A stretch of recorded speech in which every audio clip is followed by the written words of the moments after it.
With high-resolution graphics, stereo and state-of-the-art sound, it's the Sega Guys, here with double your podcast enjoyment. I'm Dan the Mega Driver, and I'm accompanied by my good friend, the Shinobi to my Ninja Princess, it's James the Segaholic. Mate, how you doing?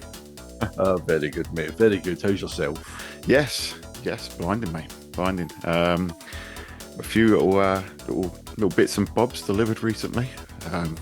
Wife gave me a few concerned looks around the number of devices coming in. Obviously, thank you very much for shipping over the PlayStation 2. Viewers can Took long enough. Yeah, viewers can well, when you sent it, mate, it came over like so fast. Well, at least the delivery made up for it. But yeah, I replaced my janky old one where the tray was falling apart, and it's not through my use. I bought it like that because it was cheap. But yeah, I picked up. You know, Temu do their freebies, don't they? They give you a free gift. So I got this weird thing. It's the retro game box. I've got the actual consoles upstairs. I selected as like, how bad can it be? It's not great. But is that one of those like all-in-one emulation boxes that you see on like TikTok ads? No, I thought it would be. That's what I was hoping it would be. Just like something I could play like Mega Drive, Master System, Super Nintendo games on the move. But no, it's just. I'd say it's NES games, but it's 196 games. But what they've done is they've cut all the levels and events out of games. So, for example, you get track and field, right? But when you select through the games, you've got like 100-meter dash, and then you go through a few pages and you find like pole vault, and you go on a few more, find long jump, and it's just, yeah, it's free, mate. But the old saying, you get what you pay for. Exactly. How's things yourself? No bad, mate. Just a bit of a nice distraction to sit there and talk about games after the week I've had. So I just look forward to getting into it, mate. And like yourself, not a delivery, but I had a pick up here. I want to show this off, right? Because we were over picking up some toys for my daughter's 7th birthday during the week from Smith's. Really want to go to Smith's Toy Superstore. Not a paid promotion. But of course I had to go down and look at the Transformers. It's just one of those things that old habits die hard, mate. It's the thing that I've done since I was a kid. Every toy shop, find the Transformers, and their section was quite small, but I did come across Leader Class Galvatron studio series from Transformers the movie. So I've had it out and kind of had a play about with it. I haven't transformed it yet, but it's quite cool because it comes on this he's got all his stuff. Yeah, that background superb. It comes with, that's the kind of box that it sits in, and then inside that again, I think all the Studio series have all got this, because I think I've seen, was it Videopolis? He got the Studio Series 86 Optimus Prime, and it had a similar thing in it as well, but it's got a second insert that basically doubles as a display stage. Brilliant. The coronation. I was surprised that the accessories that came with it wasn't a pile of ash. Just a crown for him to step on. Comes bundled with Starscream. Comes with the Matrix though, doesn't he? Aye, he's got that around his neck. See? Matrix can't be opened. It's fell off. I don't know headbutt. We chain. It's we Matrix. It will do you no good, Autobot. It cannot be opened. Aye. I think I've had the old kind of PTSD about Galvatron since obviously getting the toy as a kid. The original one. Let's be honest, he was absolutely shite. Much like Ultra Magnus as well, just really horrific blocky toys. The best bit about Ultra Magnus was that we used the white cab as the ghost of Optimus Prime. We all did it. Yeah. That's why you're laughing. But aye. So even his hands were white.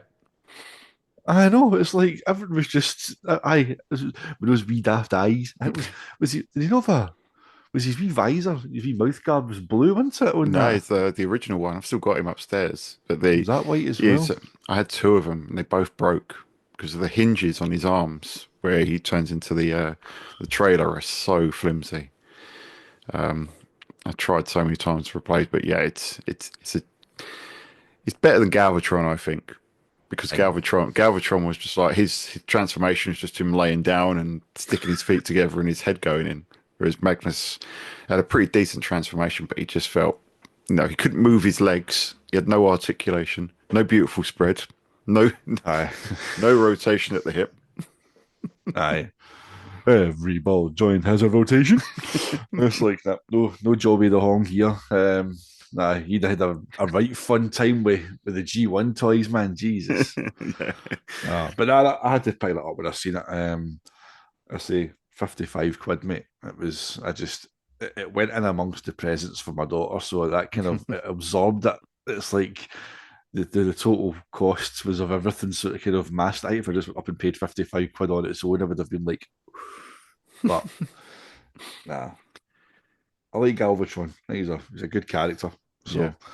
So nice to finally have a decent figure. 7 years old, mate. I can't remember when she was two. It's when we started this. That's mad, isn't it? You know what I mean, crazy, mate. Flies Crazy. flies by, mate. Flies by. So yeah, speaking of pickups, we had a couple in the Took last. long enough. Yeah, well, we'll get into that. But I think we both got our units with us, so we finally got our hands on some Astro City Minis. Yep. And so we'll be going into, what it's like buying an Astro City in 2024, 2025 rather. 4 years after they were released in 2020, weren't they? 4 years Mhm. after the fact, do they still deliver? Are they worth the price that you see now?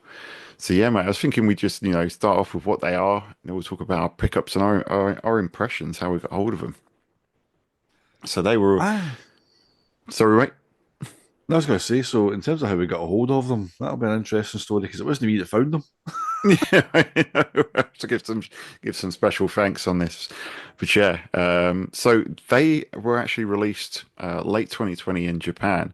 Took a while to get over here, didn't they? I think it was another 6 months or so that it came out in the US and was published only by Limited Run Games at the time, and then came out in in PAL territories. This time released via Just for Games. So Sega themselves didn't really have a hand in the Western releases of these, which I think that will play into some of my comments on some of the content on here later. But yeah, it was released as part of Sega's 60th anniversary, the whole Go Mhm. Sega thing, which again, that was around about the time we were getting started, wasn't it? Especially with the podcast, not with the YouTube channel, with the podcast. Aye. And yeah, this was their third mini console. So third after the original Mega Drive Mini, which was a success. The Game Gear Micro, which was an oddity. And then you had this. And then since we've had the Astro City, the only two mini consoles that Sega have given us since have been the Astro City V, rather. That is essentially just one of these with the screen rotated and a focus on mostly shoot 'em ups, shmups, and games where you had that Tate mode enabled. And then we've had the Mega Drive Mini 2. So you look at those, mate, and I think this was the last truly new micro console that Sega did, because Mega Drive Mini 2 was the Mega Drive Mini again. The Astro City Mini V again was just an Astro City. So this was the last truly original Sega mini console. And with Sumi now saying that they're not a retro company and not going to be making any more retro consoles, kind of makes it the last of its breed, doesn't it? The last of its kind, mate. That's it. It's the last kind of original, as you say. It's everything that's come since has just been a kind of a refresh of what's gone before. And aye, it's a nice wee unit. Don't get me wrong. I mean, I think the fact that they've kind of scaled down the design, excuse me, of the actual cabinet itself, it looks lovely. But I think we've got a few opinions on this because it's something that I mean back in the day, whenever we've seen it announced, I remember like being also the standout was you're seeing Virtua Fighter on there, and you're like, oh, I would buy one for that alone. Um, I just never get round to it. It was. Don't get me wrong. I've had it on birthday lists and Christmas lists, since then, and just never get round to it. I remember at one point I had it in my basket from Amazon in Japan. I think it was working at about 90 quid shipped or something from Amazon Japan, and that was the kind of cheapest I'd seen it. But aye, so it does kind of stand there as this kind of example of kind of what we're missing out on, but at the same time, there is some wee things about it. I think that we both want to kind of get off our chest. But aye, it's a nice wee unit, mate. I've had a bit of fun playing about with it. But as I say, we have got some views on it. Yeah. And obviously the design itself, based on Sega's iconic Astro City cabinet.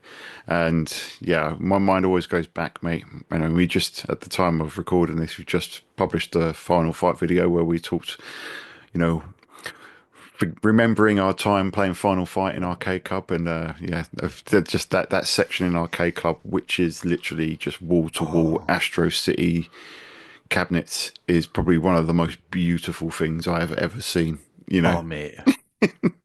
And as we said it before, you almost missed that room.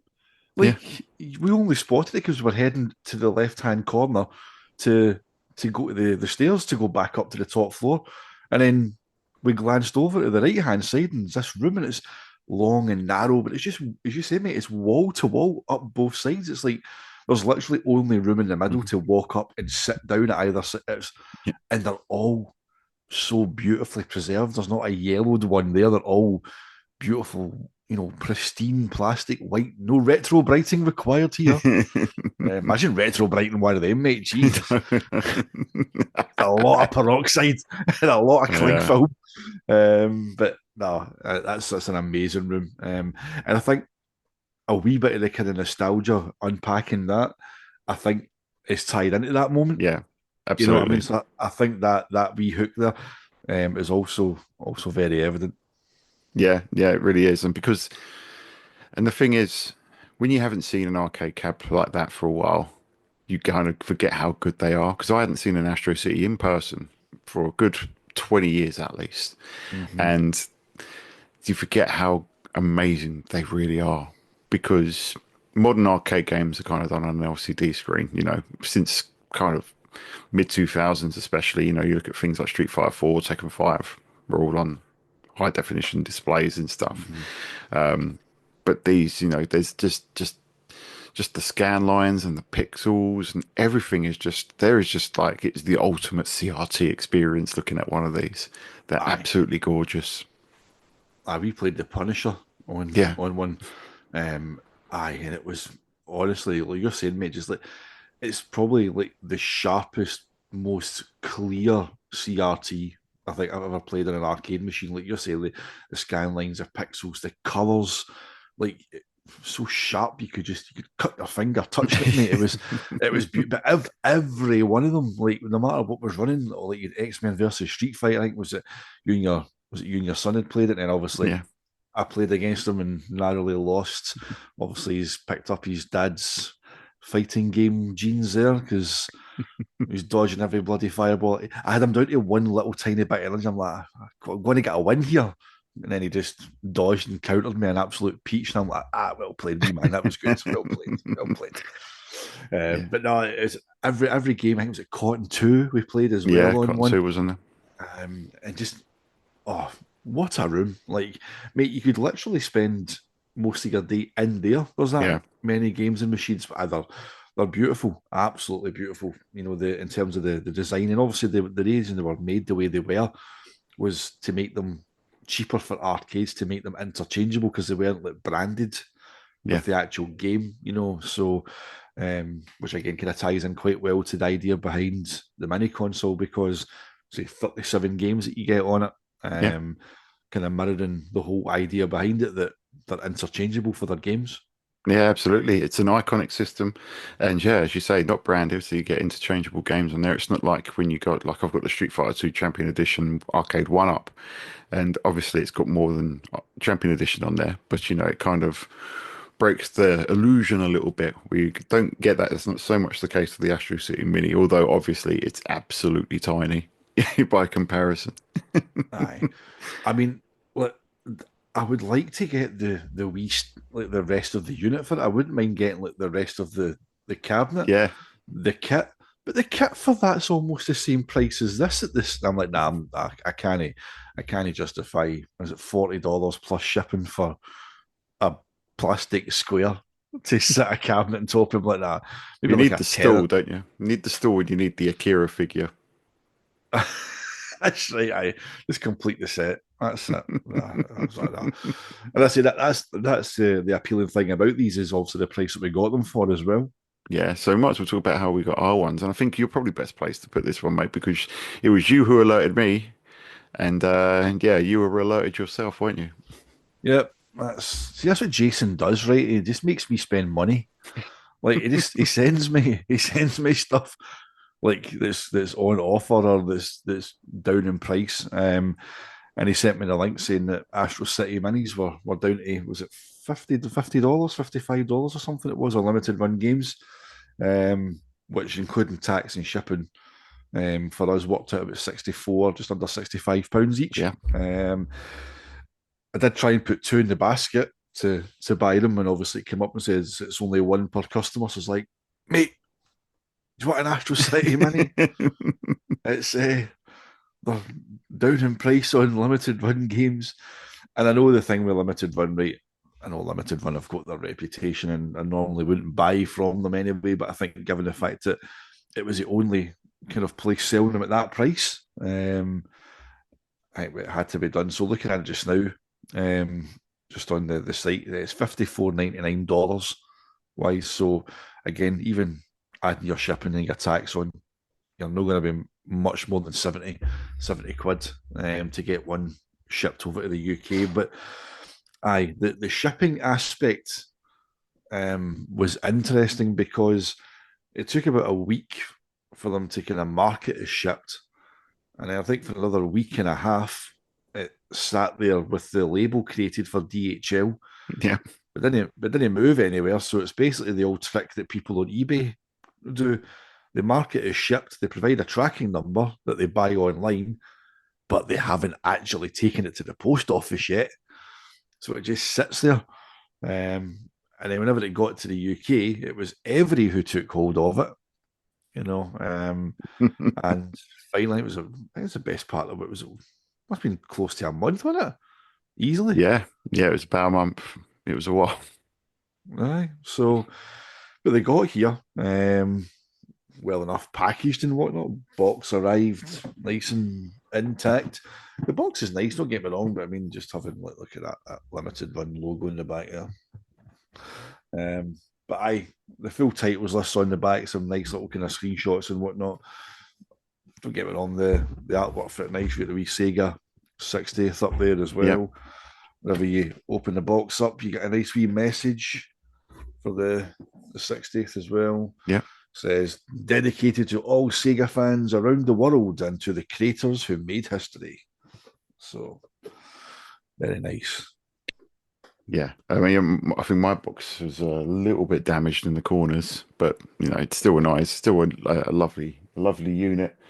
You got it's pretty much, as far as I'm aware, it's absolutely identical to the Japanese one, apart from Mm. obviously the limited run games marking on there, which we'll get into. So yeah, limited run games, just they're never any rush to actually ship anything, are they? They are like they're worse than eBay sellers, mate. I think I was telling you, I was having PTSD from when I ordered Panzer Dragoon and Streets of Rage 4 from you the showed limited run games, you and showed me some of your order history. yeah, It's like Jesus. I ordered Oh. them both at the same time in February.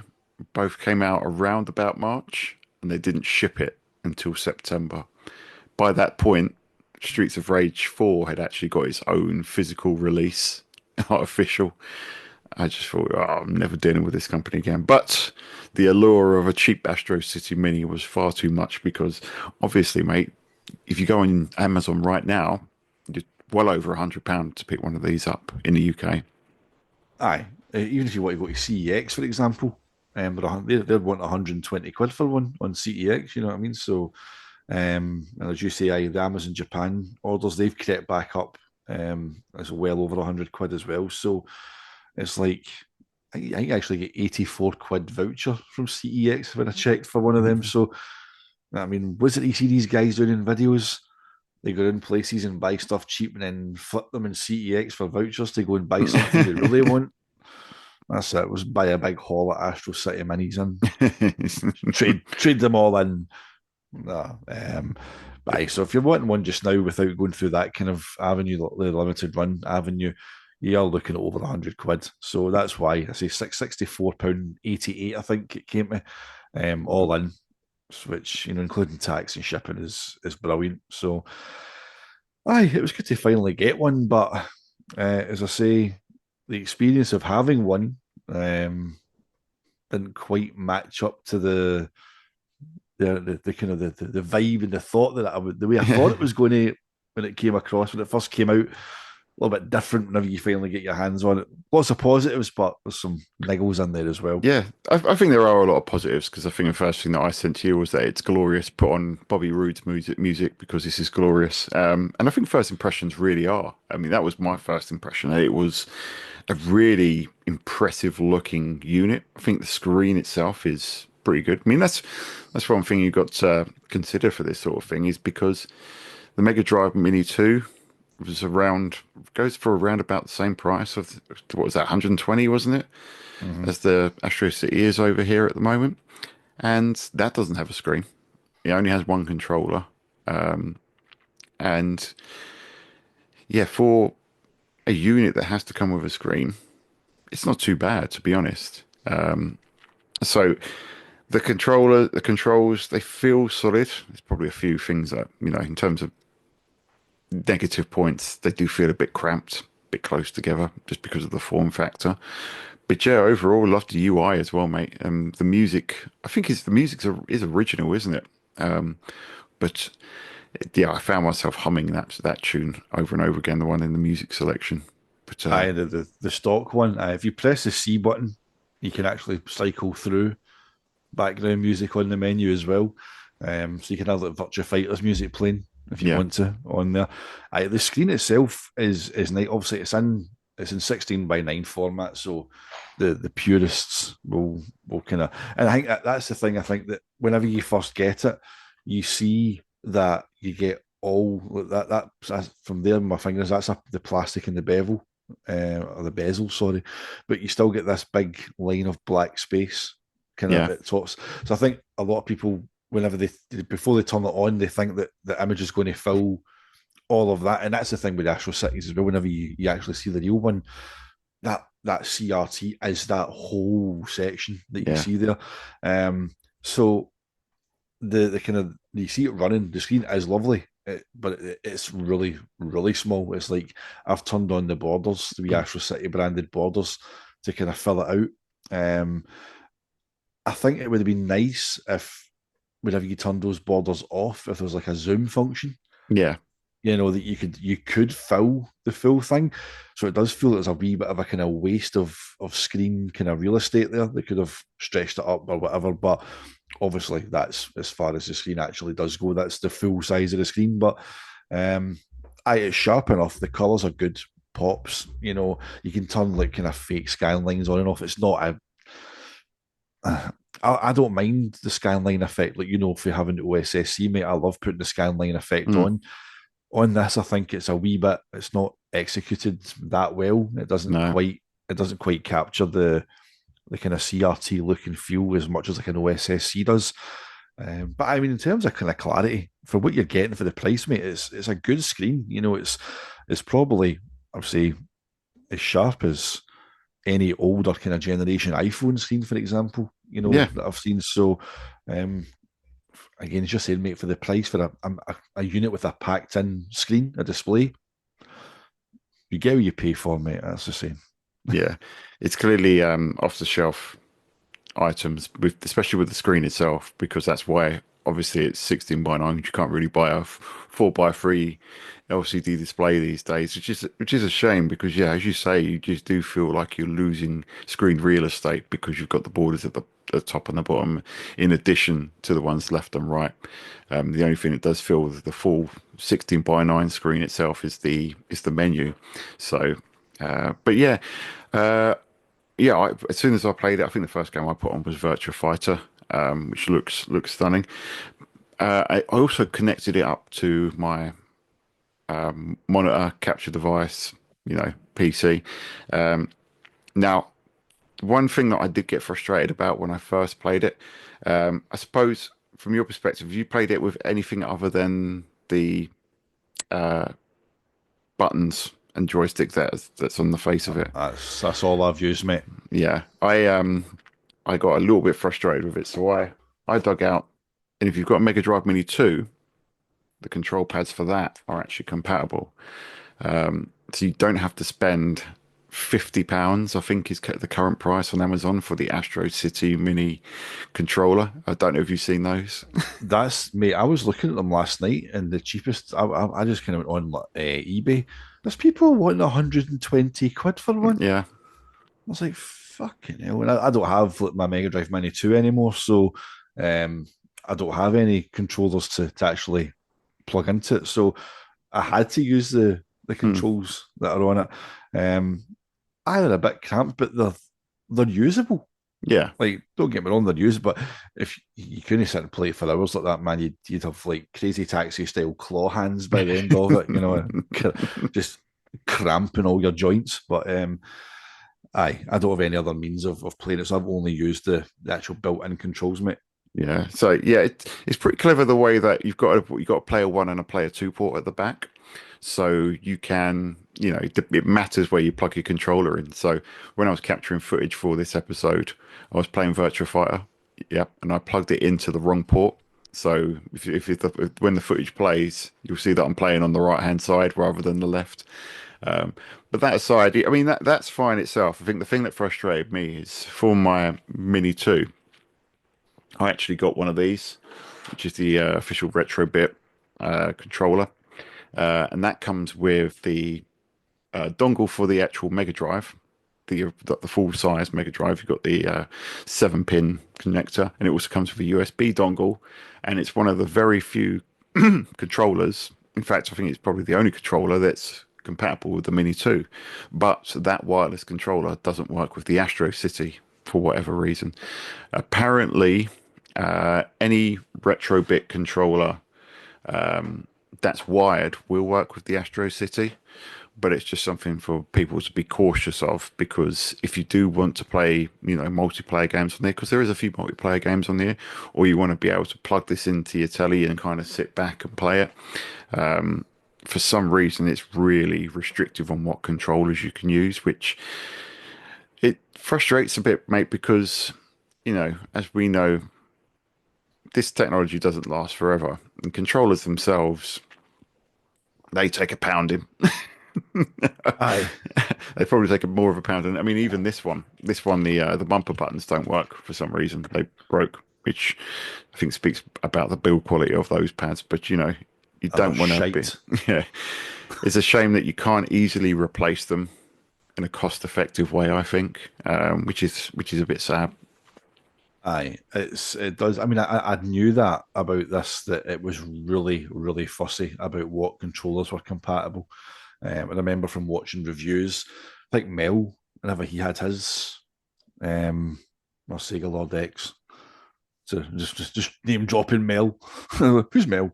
Sega Lord X. He done his review whenever he got his back in the day, and I'm sure he mentioned about the controllers as well. That it's really, really fussy. The Mega Drive Mini 2 one, that obviously works. At one point, I actually thought it was only the Japanese Mega Drive Mini 2 one that worked with it, but also you've tried out I know they're pretty much just the same, but you just never know. Sega might just drop something that stops it working, but it's weird that they would make it proprietary like that.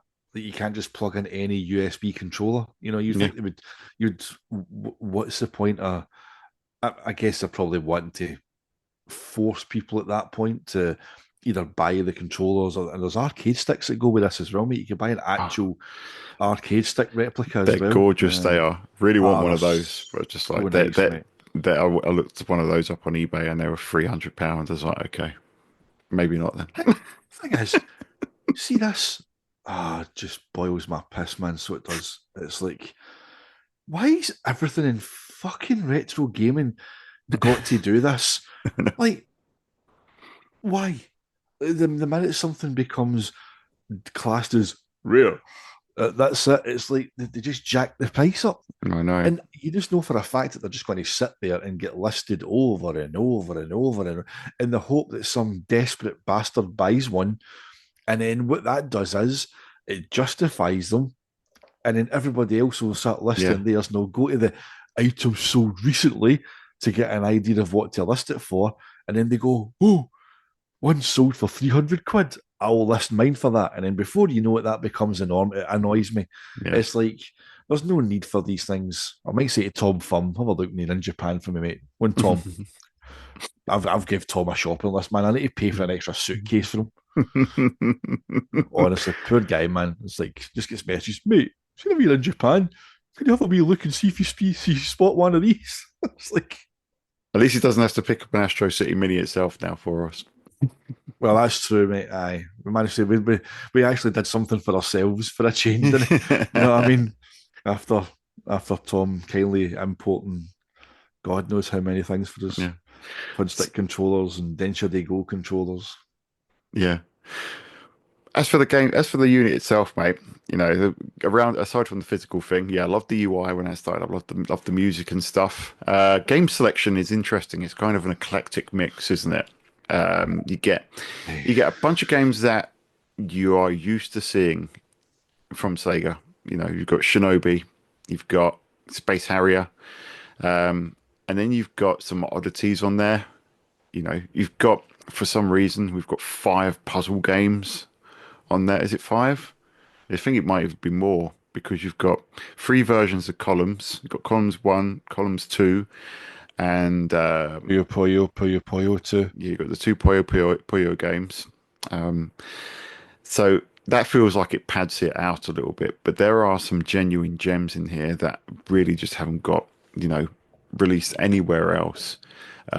So one of the things that I loved about it is that you get the original versions of eSWAT, Shadow Dancer, Alien Storm, Ninja Princess, because they all got ports to Sega consoles, but they were all kind of massively redesigned. So eSWAT became 2 different games on Master System, Mega Drive. Shadow Dancer is massively different on the Mega Drive and Master System. It plays the arcade version just plays so much more like Shinobi for like those Shinobi purists out there. Alien Storm is much different, probably not in terms of gameplay, but in terms of level design and in visuals. In the arcade game, it takes place in the city, whereas in the Mega Drive, you're kind of like in rural America. You're kind of like out in the sticks, aren't you? So, but yeah, what were your thoughts on the library, mate? On the selection of games on there? Aye, as you say, mate. Also, there's the 5 puzzle games, and there's some kind of oddities on there. But you mentioned Shadow Dancer, right? And that's why I did that because my first experience of playing Shadow Dancer was the Amiga version. Right. Okay. So when I loaded up Shadow Dancer on the Astro City Mini, in my mind's eye, I've not played the Amiga version in a long time, but I do remember the Amiga version being more faithful Yeah. to the arcade than the Mega Drive version. So I instantly jumped back into it again. I was flying about and remembering where enemies were and my wee dogs jumping over crates and taking people down. I'm like, all right, okay.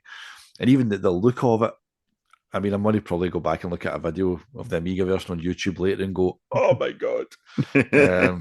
But in my mind's eye, it looked the exact same. So that was pretty cool. I mean, like yourself, mate, the first thing I've went for is Virtua Fighter. And I knew, again, from Mel's video that there was slowdown at points. and like kind of replays and stuff like that. The emulation on Virtua Fighter still isn't. It's not brilliant. It's a nice version to play. Don't get me wrong. There's a little bit of input lag on the unit itself that you do get used to. Within maybe a couple of minutes, you kind of acclimatise to it. Nice enough to play, but still not the optimal way to play Virtua Fighter, which we'll come back to in due course. The big one, I think, for us anyway, out with a Virtua Fighter, I think, is the Revenge of Death Adder, Yeah. which is a game that why it's never been ported is given the success that Golden Axe had, it's just a classic Sega decision. Like this amazingly successful Mega Drive and arcade game, and then you make a brilliant sequel, and just don't port it anywhere. So I'd never played it before, Revenge of Death Adder. So like having a shot to go through and play it, and it's lovely, and you can see why it would have worked on Saturn so well. The scaling effects and just glorious, mate. I think you said that's whenever you sent me the screen. You finished it. I seen you Yeah, I getting finished to the it. end. It's absolutely brilliant. Aye. I mean, other games like Alien Storm is another one that jumps out as an absolute classic. Again, love that on the Amiga. Space Harrier, which has got a nice little kind of feature on there. If you hold the C button down, or what equates to being the C button, you can flip the controls between reverse and normal. Thank God, because I hate up for down and down for up, mate. It just even in Panzer Dragoon, mate. The first thing I do is I go in that settings and change that. I kind of be I'm the no, opposite. I have to play it inverted, everything. no. My kids get hold of when my kids make me play Minecraft with them. They're like, no, I'll pick up the controller. I'll be like, oh, what have you done to my controls? But if they try and pick up my, they're like, Dad, why do you play it like this? I'll tell you what to blame. It's blame Starwing. Blame Starwing or Star Fox. That was the game that, right. I was just like, I was playing it at friends and he was just like, I was like, why is down up and up's down? He's like, that's the way that that's when you're tilting the yoke. That's the way that flight works. I was like, oh, okay. Played a lot of Star Wing. So that was ingrained from me from that age. And I've not been able to look back, even Halo and everything. Nah, I'm sorry. Up's got to be up, mate, and down's got to be down. I know my brain has just been scrambled with it. I can't play stuff when it's not inverted. So that was, and I never noticed that on Space Harrier at first. It wasn't until like I kept on flying into trees and columns and like I'm trying to dodge a fireball and I'm flying up into it and I'm like, oh, for God's sake! And I just noticed it says on the kind of selection screen, it's like, right, hold that button and right, okay. And kind of takes a couple of seconds and you see it flipping over, Yeah. going from red to blue, and I'm like, now I can get past the first level.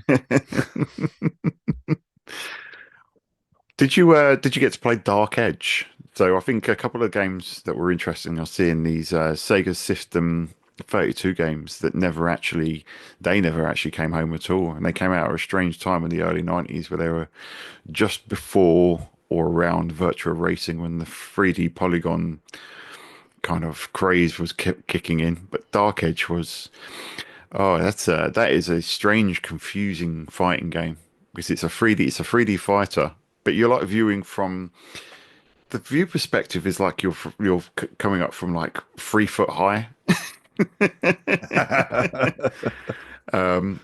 And the camera doesn't move, obviously, but your characters can move back and forth from and it's interesting. It's good to see that sort of game being preserved, but it feels very experimental, brutal as well. It's nice as well on the menu. It tells you on each game, like the board that it was on. So PCB System 32. Yeah, It's nice the way that it actually does give you that kind of information on there. But I've not tried that one yet. yeah. Dark Edge. So that's one fighting game, and then we've got to talk about Virtua Fighter, mate, because obviously I think that was for both of us. I think to a degree, this was kind of the marquee title, and imagine it was for a lot of people that picked this up, especially in Japan. And I think when we did the Virtua Fighter history video, what was that? It would have been a year ago now, a year and a half, and there was a lot of people saying the Astro City version is the definitive version. obviously, I think we said at the time that the Saturn version was the best way to play it, based on the things that we'd heard about the feedback, about the slowdown, about the impact lag. Um, what did you think about it, mate? My first thought is that the people who replied in the comments for that Virtua Fighter video saying we have the Astro City Mini as a definitive version were clearly making that comment without having played it. When it boots up, the music hits, you get the attract modes, it gets you right in the feels, mate, and you think, Oh oh, here God, we yeah. go. And then obviously you go into your select menu, everything looks great, and then it loads up and you try and do your first move, and I just mentioned that input lag. Now, input lag, right, it's something that we all deal with as retro gamers. It's why we buy scalers and expensive cables to minimize it and cut it out. But we don't have that option here. We are tied to the unit, so you do have to, as I say, acclimatize to it, and you do. Um, I was still pulling off Akira's moves, pretty much as expected. Shoulder dashes, double kicks, we shoulder dash round behind. I'm still managing to do those moves, but you do need to kind of get the timing in your mind for it. It's not as intuitive as on say the Saturn version, or of course the original arcade version. During the replays, there's oddly enough there's some polygonal glitching. Does that mean the Saturn version is actually arcade perfect then? No, it's obviously because of the emulation. Um, and replays, there's elements of kind of slowdown as well. And then, as we say later on in later stages in the game, the further you go in, you experience kind of slowdown within the game itself. So, yeah, it's not the best way to play VF1. So we're still waiting on an arcade perfect VF1 port. Virtua Fighter 10th anniversary on PS2 doesn't count because that's VF4 Evolution with a VF1 skin. The stances are wrong, the move set's wrong. It might look like VF1, but it still isn't. So that vanilla VF1 experience in utter perfection continues to elude us. And as we discussed on WhatsApp, mate, we stand by what we said a year and a half ago. The Yeah, Saturn version is still the best way to play it at home. it is, mate. It's almost a tragedy, really, because the Saturn version just nails the gameplay. Um, I was the same as you when I booted up that track mode. I was like, this is so sharp. This looks absolutely gorgeous. I was playing a lot of it emulated before, especially when I was capturing footage for the video for the retrospective. I was playing a lot of it on MAME and I played a lot of these games on MAME. Played all of these games can be emulated and have emulated, but I think that probably get back to the fact that there is something special about playing them on this hardware, which makes it really alluring. But the problem with Virtua Fighter and MAME is it's completely broken. It's never been fixed, as far as I'm aware. But as recently as a few months ago, we still don't have proper collision detection in that game. Still doesn't work properly. You'll have kicks that go right through characters' faces and don't do anything, and then they'll get knocked over by a kick that doesn't come near them. So yeah, it's a pretty way to play it on MAME, especially from a capture perspective for the retrospective, but it's far from ideal. It's not really playable. So I had high hopes for this one, and it looks gorgeous. When it boots up and then the music hits. And I played this with the Mega Drive controller, so I sat back and this was going through my monitor, and I did feel that input lag first of all, but you just adjust to it.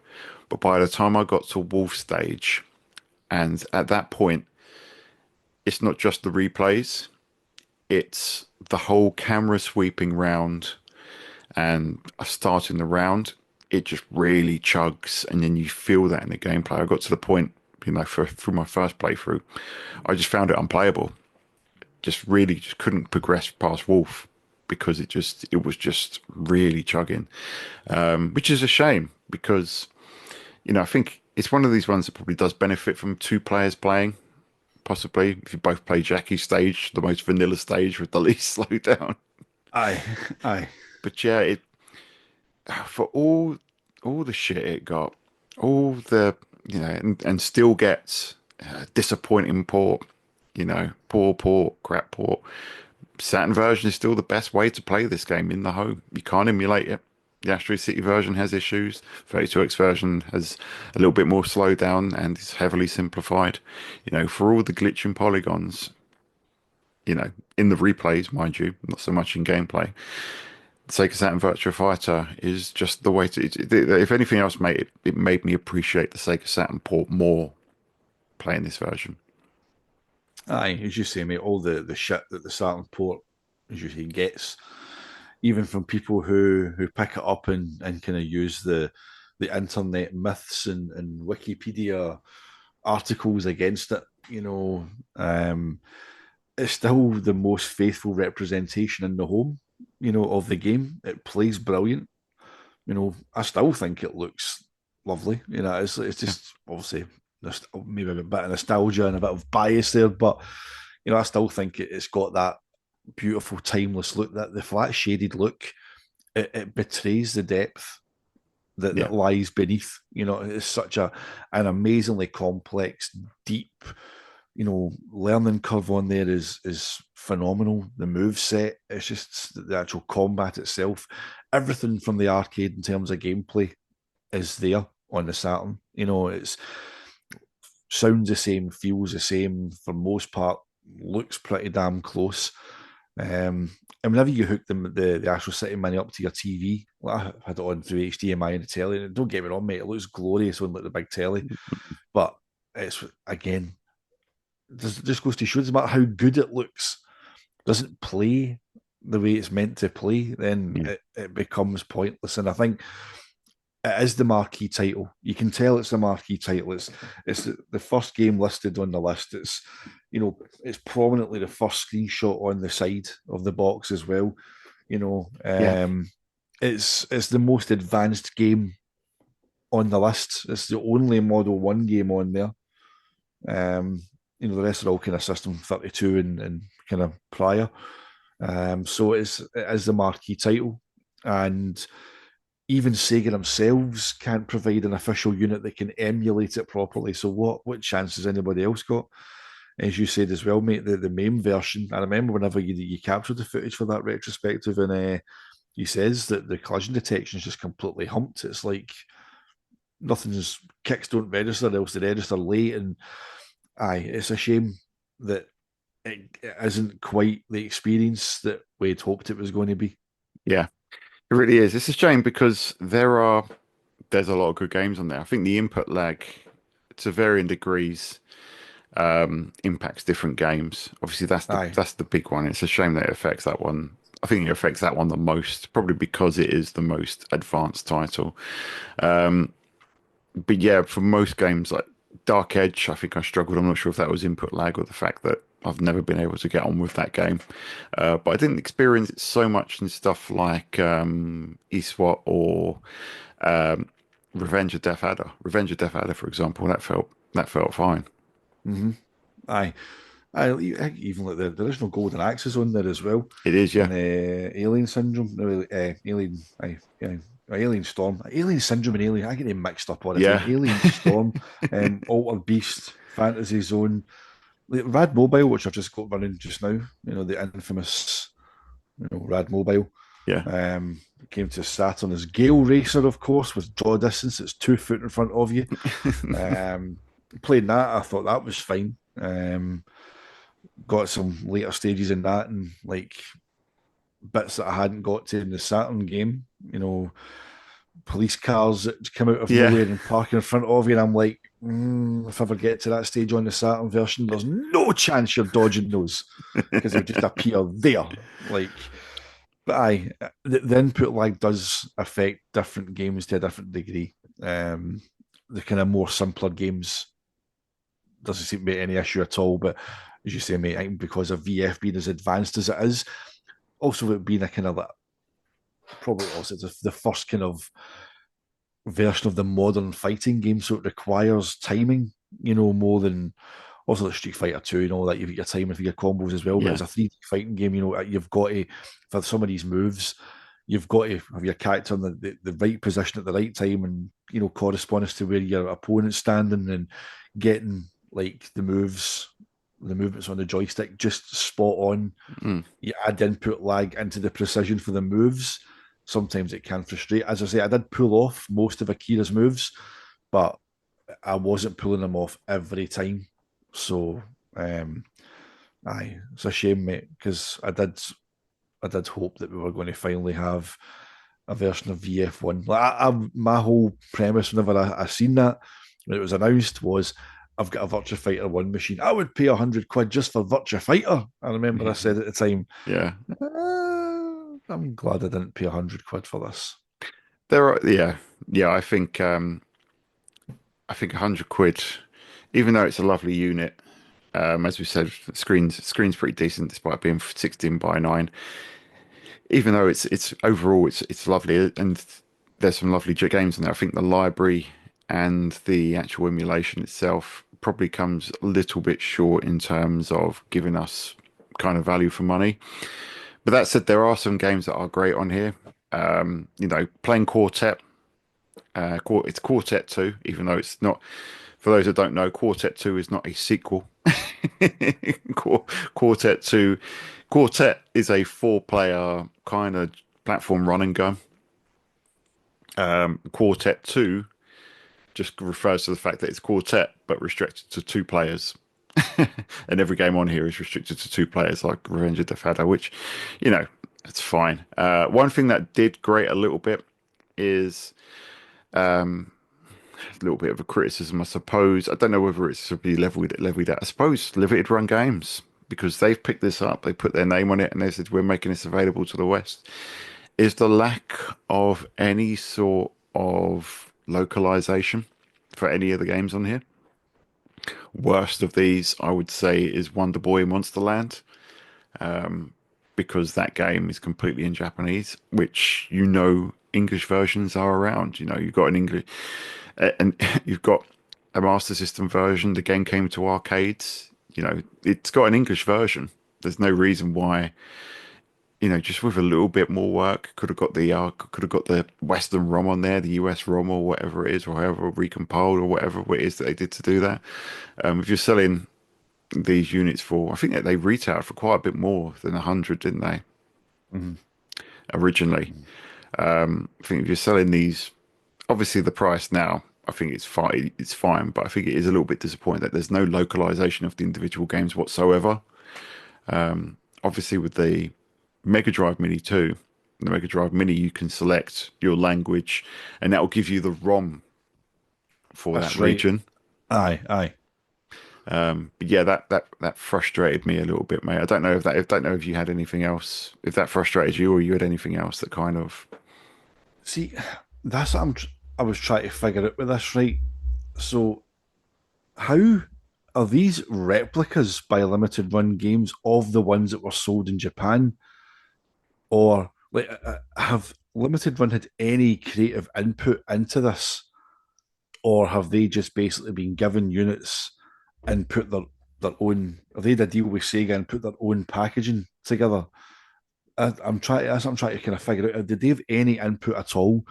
Because obviously they must have a relationship with Sega, because we've seen the stuff recently about Virtua Fighter 2, ripped off the online stores for Xbox, and suddenly it's getting a physical release through limited run. But are these just basically Sega going, right, so yeah, these are the exact same as the Japanese ones, just go and slap a more kind of localized box art on there?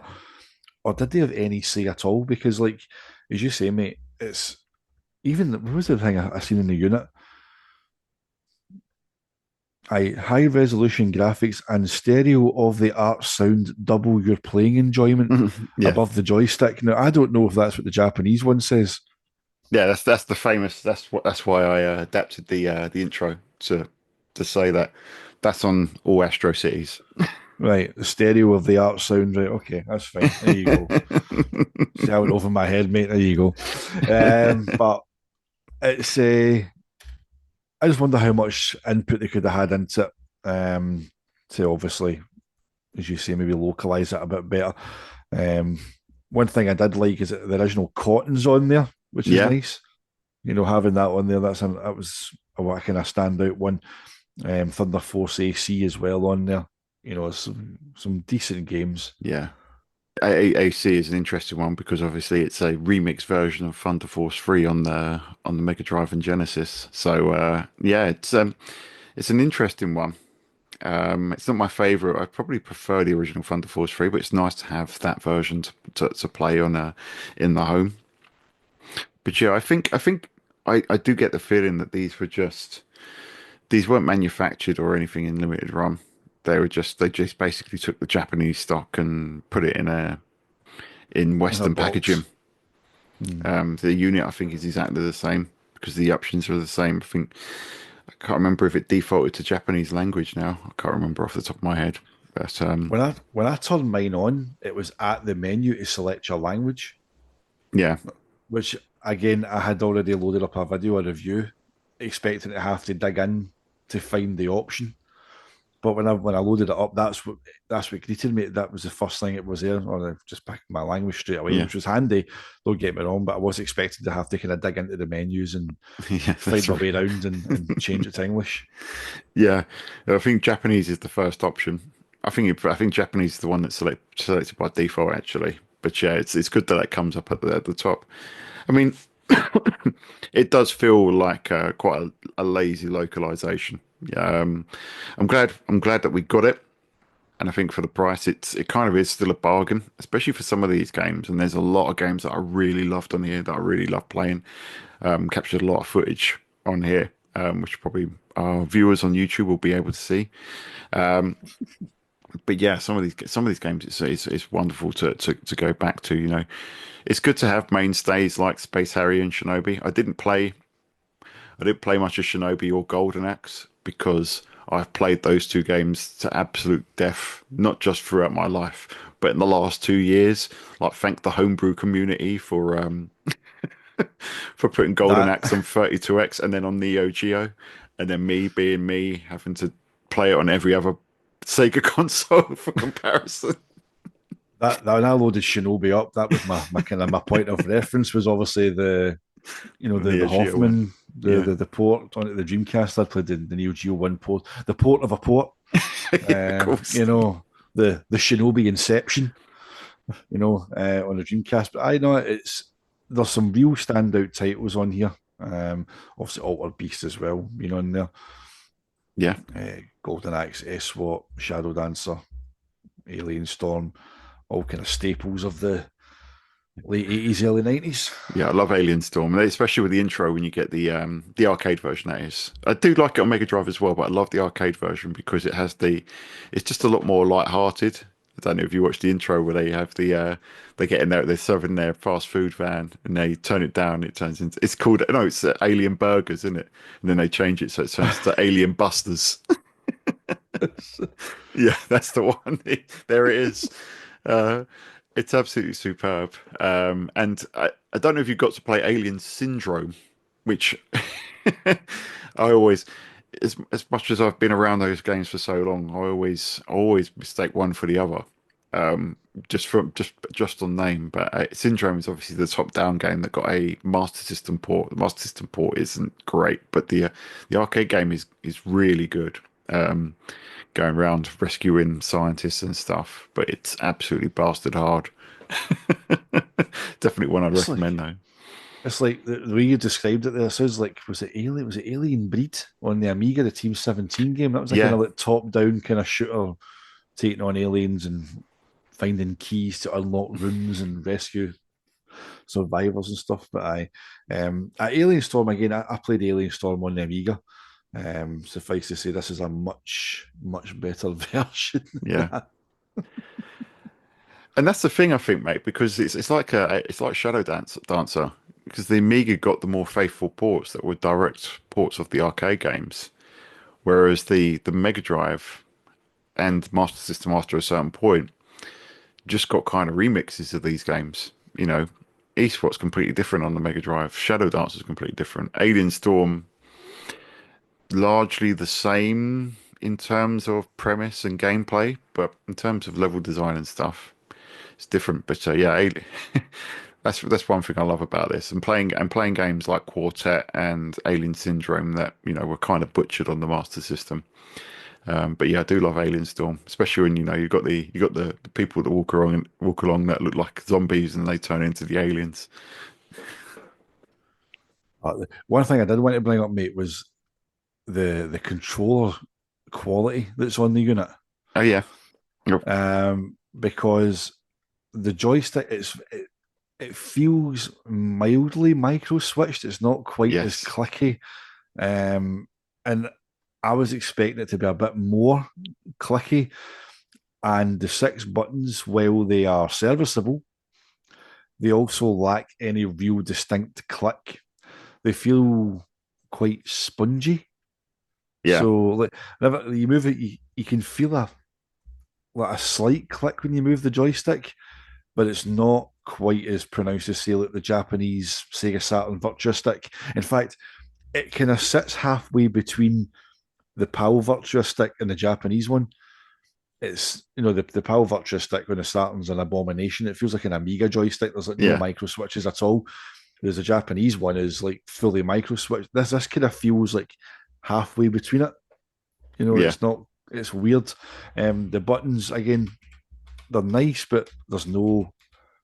They just feel kind of clicky, yeah. but they're not. It don't feel like it feels like an almost Sanwa sort of quality stick, doesn't it? It feels Aye, like it feels like it's almost there, but not quite. It's like aye. the So the the joystick feels like it's micro switch because it's so small.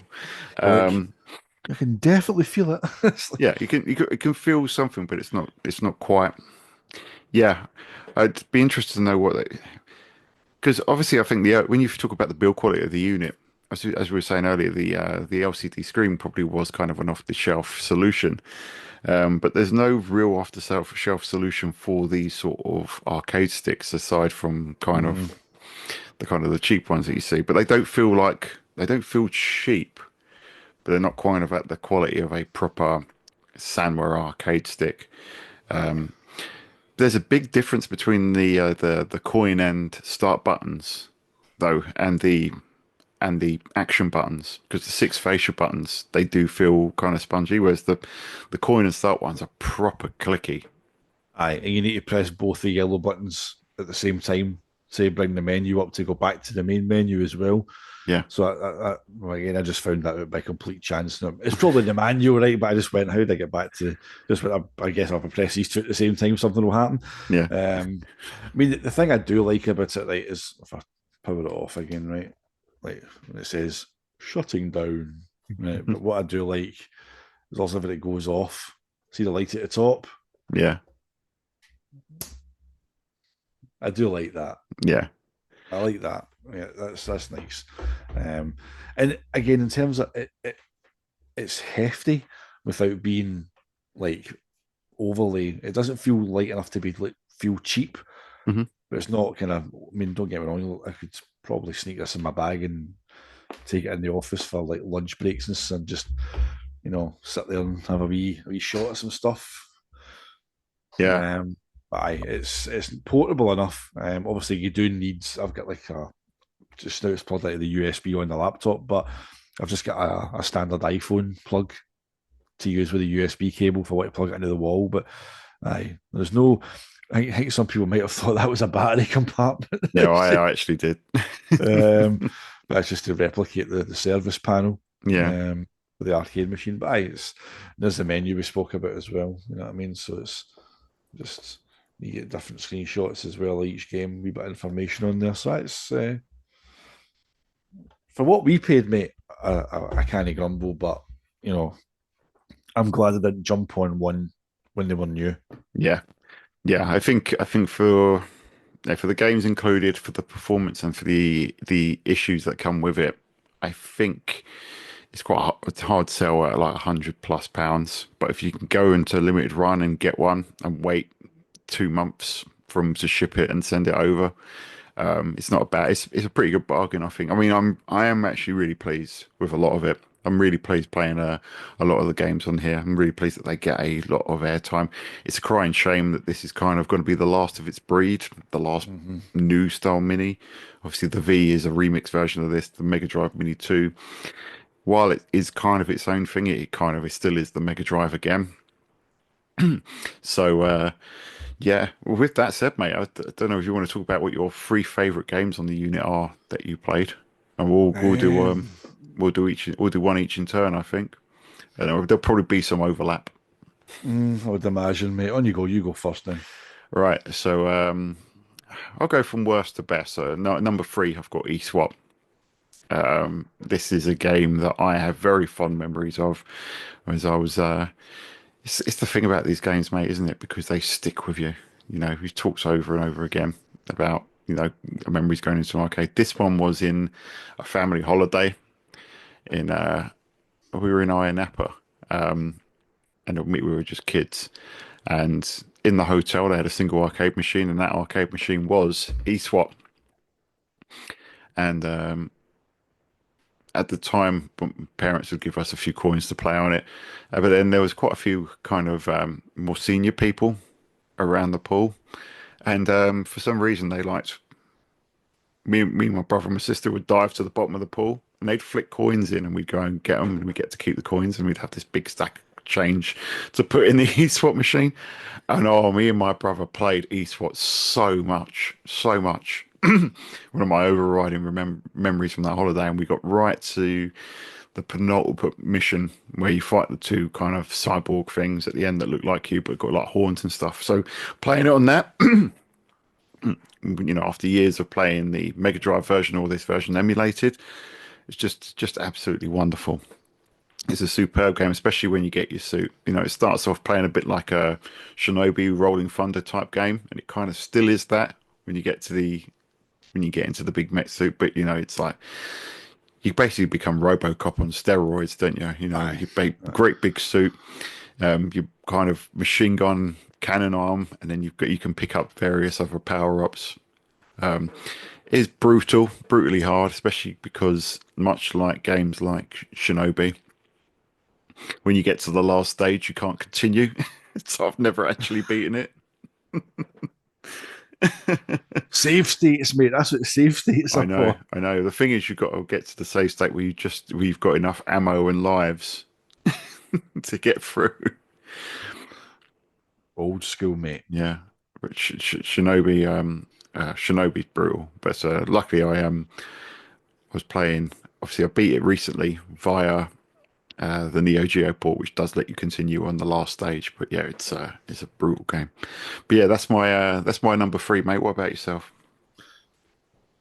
Um, I'm going to go in with the original Golden Axe.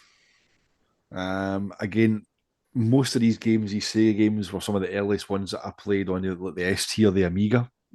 So that was my kind of first exposure to Sega games in the home with some of these kind of US golds, kind of conversions or ports, and I played an actual proper version of Golden Axe. Again, the Mega Drive version is brilliant, but obviously there's kind of limitations on it. The Amiga version certainly has limitations on it, even compared to the Mega Drive version. But I just having that on there in all its glory is brilliant, mate. It's interesting to see and play. 'Cause again, they're games that I've never ever went back and emulated. Like just the 2D games. If I've ever emulated, I've always went for the Mega Drive version for some reason. So I always find like MAME and stuff a pain in the ass to set up. So like Golden Axe, I think the majority of the time after the Amiga or ST version, it's been the Mega Drive version that I've played. So I having the actual arcade ROM on this unit as well is nice, mate. Like the kind of the color palette, the parallax scrolling on there, just all kind of details about the enemies, how they stay on the ground, they don't just vanish, Yeah. they kind of they fade in color and they stay there, stuff like that. So I know it was good to finally have a proper arcade perfect version sitting on this little unit. But Golden Axe, mate, I've put as my number three. Yeah, it's a superb version, and yeah, it's a brilliant way to play. As I say, I think a little bit golden axed out after playing the Neo Geo version and also all the other versions recently. But it's one of my favorite games of all time. I think the only other official arcade port that's come close is the Xbox 360 port. Mm. Because you had the trilogy, which was the Mega Drive games, but you also had the standalone Golden Axe version, which was the arcade game. But it was one of those Sega Vintage Collection deals where they have all the rubbish filters and smoothing and stuff and the crappy UI, which is a shame. Good memories of that version though. I remember coming home from the pub at 2 in the morning and playing it and going online. It's like, all right, I'll see if I can get someone to play co-op. Got some random Xbox 360 player. All I remember from him is that he had an Irish accent. I think he was as pissed as I was. And a lot of the dialogue from us from our Xbox 360 headsets was, they go, you go again, and the other one would go, what? What? And it's like we couldn't understand what each other was saying because we were both slow and everything, but we managed to beat the game.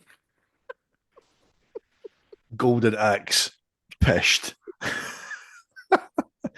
Oh, I need to actually get the Ian Michael port of a port.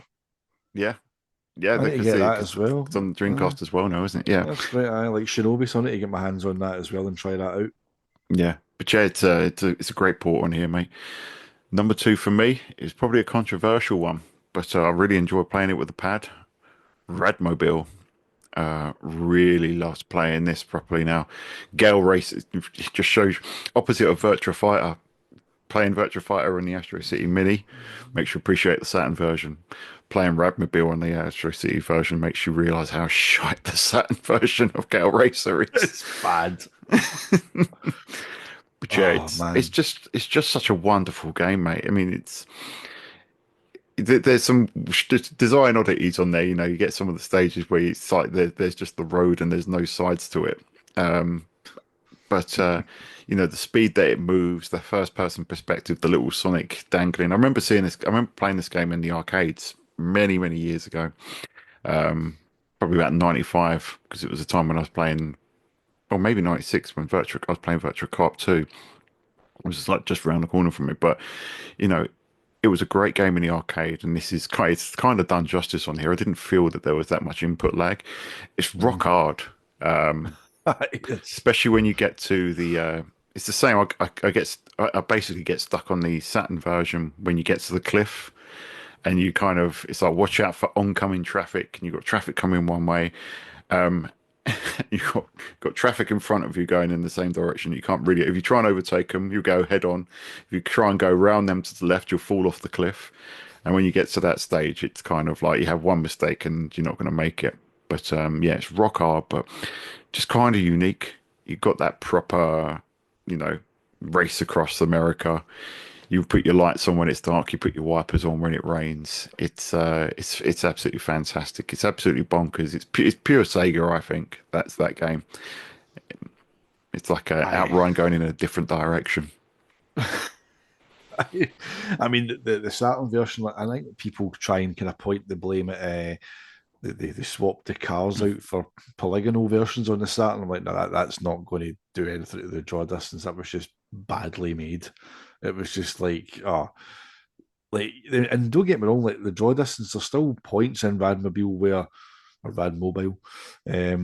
I get chinned for that for saying it wrong.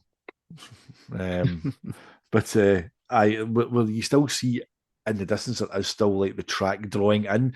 It just draws in a hell of a lot further down the line than what it does on Yeah, the Saturn version. Like the one that gets me is at the second stage, the Mojave Desert. Like it says, watch out for incoming traffic, and it's yeah. literally traffic going from like right to left. Like you've Yeah, no I know. chance. You go to the crossroads, don't you? But I always make it through there, even though it seems like I've actually hit I've hit the traffic. But I'm trying to remember who it was because just going to try and look it up. Who it was that did the Sega Saturn port? Because Because there's literally no reason for that to be like the way it is. It's like maybe the homebrew guys can make a better version. I don't know. It's like, would it be worth their time and hassle to do that?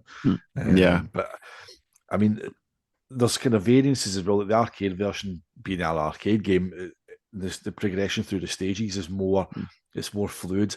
the Saturn obviously kind of uses like time kind of summary screens and stuff to hide Yeah, the loading between stages. But all the kind of little kind of intricacies are all kind of spot on in the Saturn, like the map, the kind of the font, the style of the game itself. Everything looks the part. Why they changed the name? No yeah, idea why it had to become Gale Racer, but um, I it's just a shame. I don't know why the Saturn version's so bad draw distance, because everything else is absolutely spot on. It runs at a good pelt, half the frame rate. Obviously, it's only 30 as opposed to the 60. But I did defend the Saturn version quite a bit despite that draw distance in the past. But having played the arcade version, hmm, yeah. I think trying to make it polygon does contribute maybe a little bit. You think, cars are single sprites in the arcade game, whereas on the Sega Saturn, they'll all have numerous sides and vertices and polygons. If you took all of those polygons and made them individual sprites to put in the track, would it have made much of a difference? Maybe a little. But yeah, it's a shame, mate. But because the arcade game is so good, I don't think they. I don't, yeah, I've defended Gal Racer myself, like you have, mate, and I don't think it's a terrible game, but it's a bad version of a great game. it was Systems Sacom or Sacom that developed the Saturn port along with That Sega CS1. that's it. Yeah. Hmm. Yeah. They didn't really have a history of making kind of arcade racing ports. They did Grand Slam, the tennis tournament on Mega Drive. They did Umeni Mystery Mansion on the Mega CD. Yeah. They did Gale Racer, Mansion of Hidden Souls, Rampo, Toriko, Jiku Tantai DD Maboroshi no Lorai on the Saturn. Deep Fear Yeah. They contributed to Deep um, Fear. and Fake Down unreleased. So just basically their contribution to those various games will obviously differ depending on what role they had, but they made an arse of Gale Racer, mate. Yeah.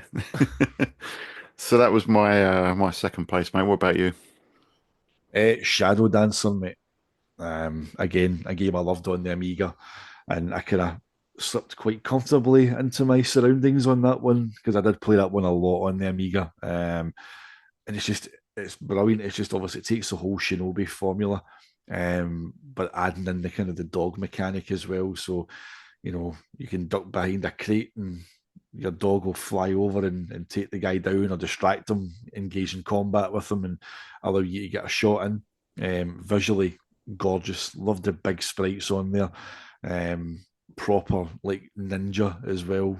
The kind of the visual look as well.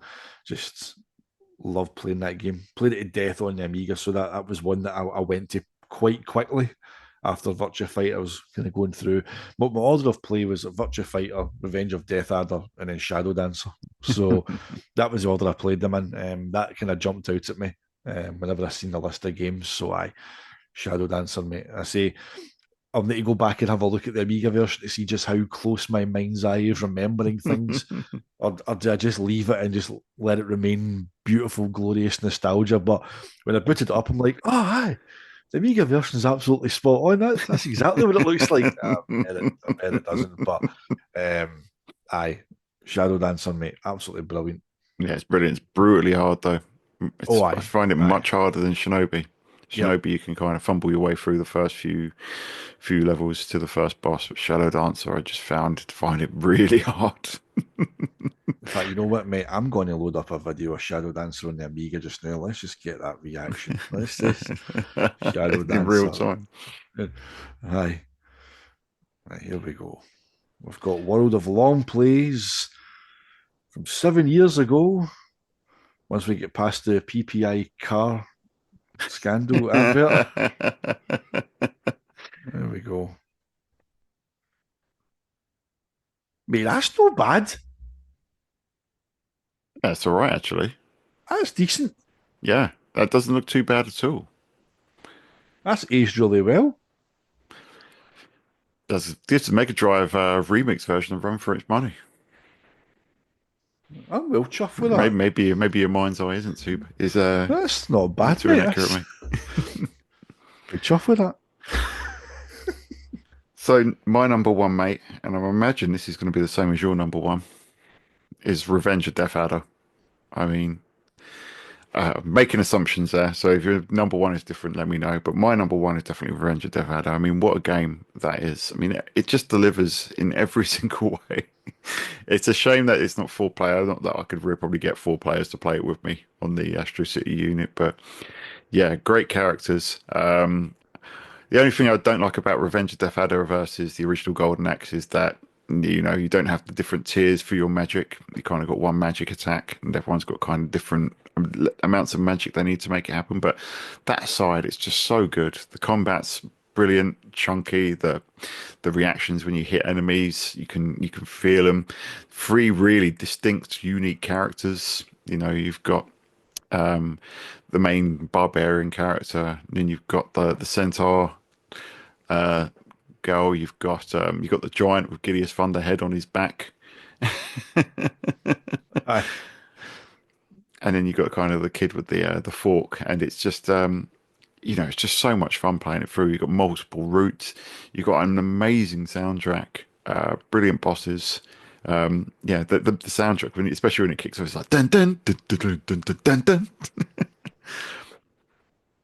dun. Yeah, from beginning to end, and yeah, the ending is it's quite emotional, really, for anyone that hasn't finished it. But yeah, I loved playing through it again on here. It's just felt right at home. I know we talked about Virtua Fighter being the marquee title on this thing, but I think Revenge of Death Adder is definitely the best title on here, and probably is the selling point on here. Don't mind paying full price for this, of the pop price we paid for it for Death Adder alone. Aye. I think it's quite kind of ironic, and aye, that was my number one choice. Was going to be Revenge of Death Adder. I think whenever it got announced, it was one of the games that kind of popped up that it caught your attention purely because it's not had that port. But I think VF overshadowed it just because of our kind of history with Saturn and stuff like that. So that was the one we kind of locked eyes on straight away. But in a way, whenever you see the performance issues that Virtua Fighters got on here, Revenge of Death Adder suddenly elevates itself to, as you said, make the marquee title. It's the reason to buy one, without doubt. Why it's not been ported anywhere, I still find astounding. As I said at the start, Sega, man, what are you doing? Not in a collection, didn't get a port, isn't anywhere, but you lock it away on this proprietary little machine that just madness. But aye, the look of it would have been so suited to the Saturn.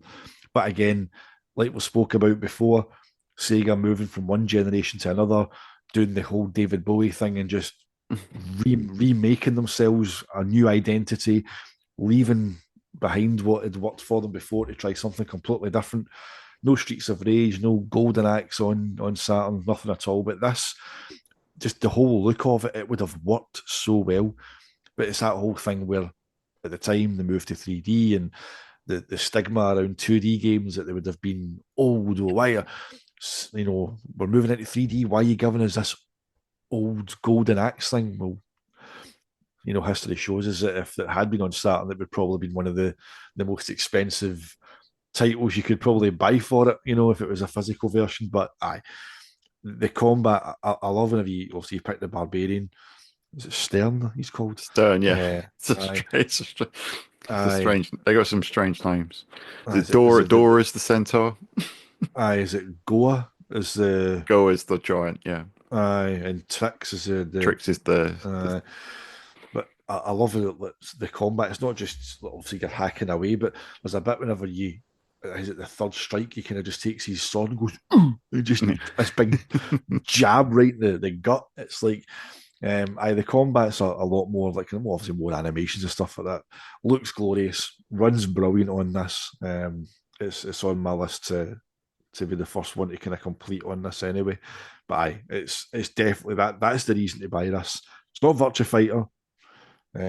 Disappointed that it's not Virtua Fighter. But Revenge of Death Adder, given the lack of any port elsewhere, mate, it's a worthy reason to pick one of these up. Yeah, absolutely, mate. Yeah, it's beggars belief that it's never got a Sega Saturn port. I know the whole 3D thing was a factor, but they gave us this. They gave us this on Sega Saturn. That's a 2D game.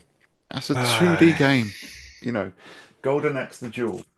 They released on the Sega Saturn, but Like not go. Revenge of Death Adder. They built a 2D fighting game from the ground up, which I'm a bit of a Golden Axe the Jewel apologist because I think it's a decent samurai showdown Street Fighter hybrid correct clown clone. um, but you know, I'd rather have had a port of Revenge of Death Adder for the Sega Saturn. I think it would have gone down really well. You could have played it with a multi-tap. The multi-tap was around. Get 4 players on there. I mean, even 32X might have been able to do a serviceable job of it, mate. Just a crying shame, and the fact that Golden Axe got releases on modern consoles, or I say modern, Xbox 360 is 20 years old now. Got ports to the Xbox 360 and PS3, but Revenge of Death Adder didn't. Yeah, just not right, mate. But it feels like justice is done with it being on this unit. It really does, and yeah, it's the standout title, especially if you don't want to play with main. You want to play with something. I mean, that's the beauty of this little unit, mate. Is you can plug a. I've plugged it into a power bank right now while the beast is playing, and you can take it anywhere. You can I've got play. Revenge of Death Adder running just now. Yeah, you can I play mean, it in bed, play it in the toilet. You can take it around anywhere. So you've got Steam Deck or whatever that people can emulate stuff on. But yeah, I think that's the main reason to pick one up, along with some excellent other games on here. Quartet 2, obviously Redmobile eSwap.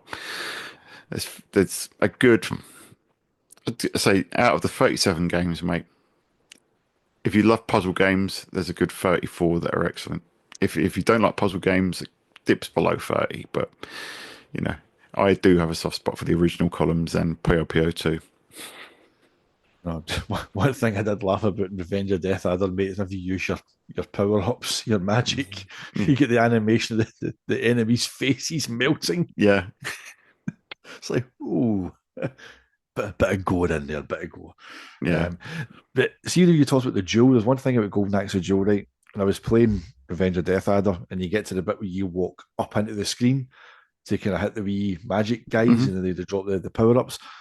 It just made me think of whenever you jump into the screen in Golden Axe of Jewel, I'm like, Yeah, there's bits of it in there. it's I know. like it's like but no, it's brilliant to have it. As I say, game I've wanted to properly play for a while. It just does lots of things different, adds to the whole Golden Axe formula, like Mm. into the caves and it's dark and you kind of turn the torches on and stuff like that. Just Yeah, it's brilliant. aye, lots of nice touches in there. More varied enemy types as well. Say the kind of effect of you use your magic. It's just looking at it running just now. It's beautiful. And again, when you hook it up through HDMI onto your TV, it's like it scales up really well. It's at It 720p, but does. it scales up really nice. So that's definitely the game to pick one up for if you're looking at it. And at the price we got them for, as I say, just under 65 quid, shipped and taxed. Why not? Yeah, I think so, and that's probably a good place to leave it then, mate. I mean, in terms of the unit itself, I think if the sale's still on when this goes out for limited run games for that amount of money, definitely worth picking one up. In terms of its legacy, it's probably a mixed one. Input lag, a few issues, localization issues for the Western versions, even though they're being sold in the West. And obviously, a very disappointing version of Virtua Fighter.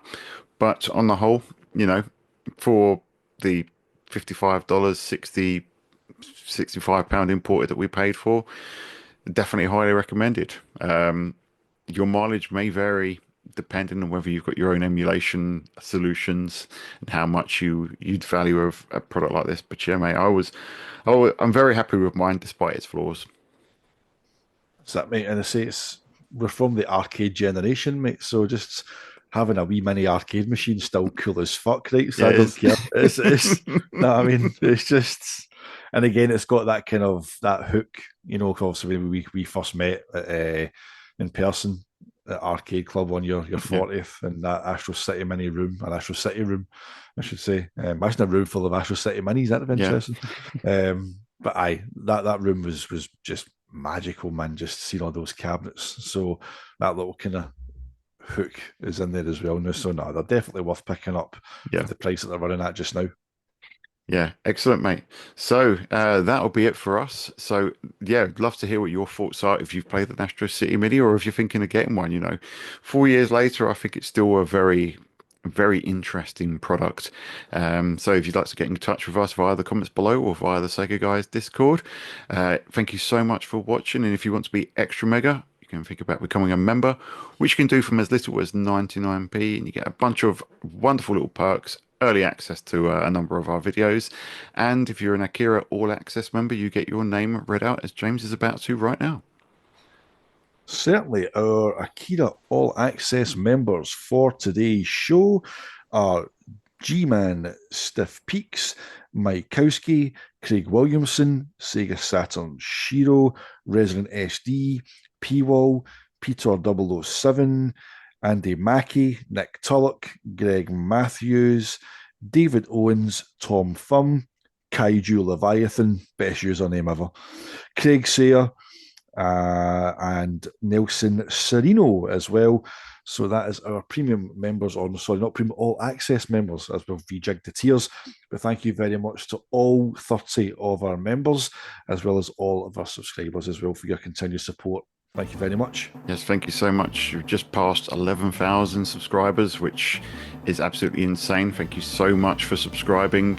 Whether you're a member, whether you're a subscriber, or whether you're just stopping by and watching and spending some time with us, talking some Sega, we really appreciate every single one of you guys, supporters, viewers.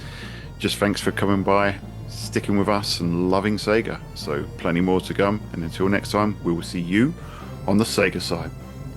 Sega!